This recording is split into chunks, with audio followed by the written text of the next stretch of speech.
Hello বন্ধুরা, welcome to and to job update. আমরা আজকে একটি অনলাইন হেল্প ভিডিও বানাবো।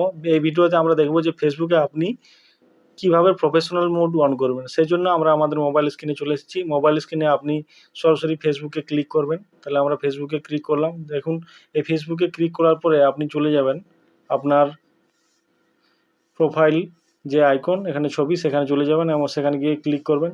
ক্লিক করার পরে আপনার প্রোফাইলটি ওপেন হয়ে যাবে। এখানে দেখুন, এটি হচ্ছে আমার প্রোফাইল। এই প্রোফাইলে দেখুন রয়েছে 3.9K ফলোয়ার্স এবং একটা ড্যাশবোর্ড রয়েছে এখানে। তাহলে এই দেখে আমরা কি বুঝতে পারছি যে এই প্রোফাইলটি প্রফেশনাল মোডে রয়েছে।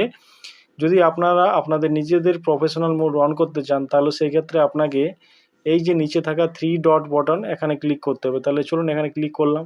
ক্লিক করার পরে দেখুন এখানে আপনার নিচে চলে আসবেন। নিচে গিয়ে আসলে দেখা পাবেন যে এখানে রয়েছে টার্ন অফ প্রফেশনাল মোড, অর্থাৎ আমার যেহেতু প্রফেশনাল মোড অন রয়েছে সেজন্য টার্ন অফ বলছে। তাহলে আপনারা এই অপশানে ক্লিক করে নিজেদের প্রফেশনাল মোডটি অন করতে পারবেন। এই ধরনের অনলাইনের হেল্প ভিডিও পেতে আমাদের চ্যানেলটি সাবস্ক্রাইব করুন এবং বেল আইকনটি প্রেস করে রাখুন, যাতে যখনই কোনো নতুন ভিডিও আপলোড হবে আপনারা নোটিফিকেশন সাথে সাথে পেয়ে যান।